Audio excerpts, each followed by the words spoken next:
Reignite your intuition to show to grow your intuitive self. This is episode number 32, where I talk about everyday things you can do to enhance your intuition. And by the way, they're pretty easy to do. Just to make sure that you don't think like, oh, I can't. I'm sure you can. My name is Angela and I'm your host of the show and highly intuitive person by birth who never lost her connection. I'm the expert in supporting you regaining your intuition and living a fulfilled and much easier life with it. Trusting fully your intuition takes time and is a very individual process. I share with you my knowledge and strategies I have developed to support yourself on a daily basis in any situation. By signing up to my freebie, you can support yourself to connect with your intuition. Go to angelahack.com/en32. Hey there, thank you for having you back.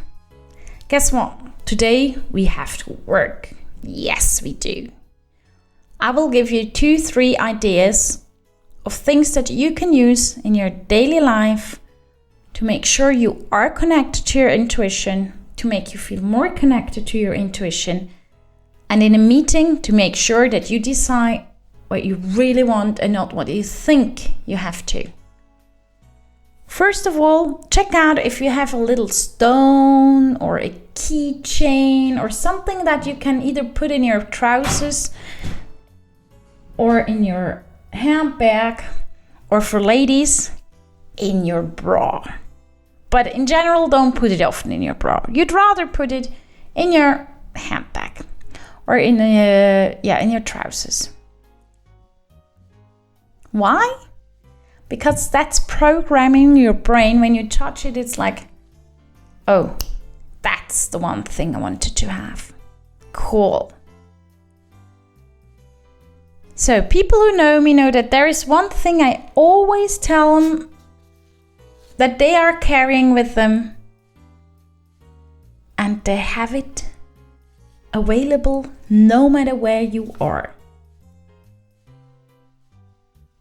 It's our inner superpower. Also, one of the big muscles we have, and one of the most important muscles we have. Our superpower heart. To make sure our heart is following, we can just put a hand on your heart. And remember the saying that if someone is not sure about something or you're not sure if someone is lying, how often people say, hey, put a hand on your heart. And that's exactly what we do when we're insecure about a decision. Okay, it's not winter, we can't put the hand below the scarf. But guess what? Have you watched people in meeting rooms, how often they're sitting there and they're kind of, especially men, playing with their tie? And at the end of the day, they're having actually a hand on their heart. On purpose or not, that's how it is. When you walk down the street and you're having a hand on your heart, you're connected with your heart because our brain is kind of simple. Don't get me wrong. I really appreciate it, but when I put my hand on my heart, my brain goes directly with its thoughts down to my heart. When I put a hand on my knee, my brain goes there. So why not just using the simplicity of daily life and putting a hand on my heart? And funny enough, when you walk the streets and you're having a hand on your heart, by the way, people look at you differently. They become more friendly or they even smile more. They feel the connection. So, and now what does that have to do with your daily life, with being intuitive? Let's imagine you are in a meeting and you are not entirely sure if what they're talking about is what you want. Or what you think you want to support with your team. Or you're not just that sure yet if that is smart. But you're also not sure if your thoughts are like that because the person who is presenting the topic is absolutely not your cup of tea. You know he's doing a good job, but he's just not your cup of tea. And by the way, that's fair enough, that can happen. And now you're fighting within you. Is that now my brain telling me it's rubbish because he is not the person you want to deal with too much? Or is it my intuition telling me, something's wrong with that? How to find out? Get up and tell everybody, sorry guys, I gotta go out and have to meditate for an hour? I've never seen a businessman doing that, nor a woman. But sitting there and putting a hand on your heart, breathing calmly and listening, and getting the information from your heart. Does anybody have an idea what you've done? No? So who cares? You've done well. You did it. You've decided something, you made clear it's intuition or not. If it's an intuitive feeling, I'm sure you will find the words to represent why you are not going to support that project. Because the funny part is when something intuitively says no, sometimes you don't even need to have an explanation, a logic explanation. Because it's most of the time not only you in a room that is not happy with that. It's going like, really? So let me make sure you have another input than just your hand on your heart. Something we carry with us all the time as well is our breath. And we've totally forgotten to breathe consciously. Are you sitting in an office? Are you working outside? Do you have any idea? Yeah? Good. I don't. I don't know what you're doing as my listener, except for the fact that you're listening right now, which I think is awesome. Thank you very much. And while you're listening, you're actually breathing, but pretty sure not consciously. When you're working in an office, why not starting the ritual of breathing consciously 3 times a day? When you start work, you come, sit at your desk, prepare everything, coffee, whatever you need, and then before you start, put your feet on the floor. You can do it with shoes, okay? And high heels are still feet on the floor. And you breathe in 2, 3, 4, 5 times, very, very deep down to your feet. That's possible to be made very loud, or that's possible to be made very calm. Depends on what kind of office you're in. You do that at least when you start working, before lunch, and when you leave work.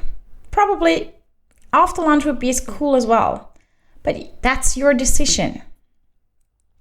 But just to give your body the information, your mind the information, and your soul the information, that's my breathing break. Because without air, we are not inspired. The Greek word Atmung, I think it's a Greek word, don't put me in that too much, is also meaning inspiration. So what else do we want to be than inspired? In life, at work, and all over the world, we want to be inspired. So you can breathe. And now if you'd like to, when you're doing that breathing, imagine that roots are going down. Out of your feet, roots are growing. They're going into Mother Earth, and she's giving you her energy and wisdom. It also works in the 5th floor. It also works in the 70th floor. It works all over because the energy is there.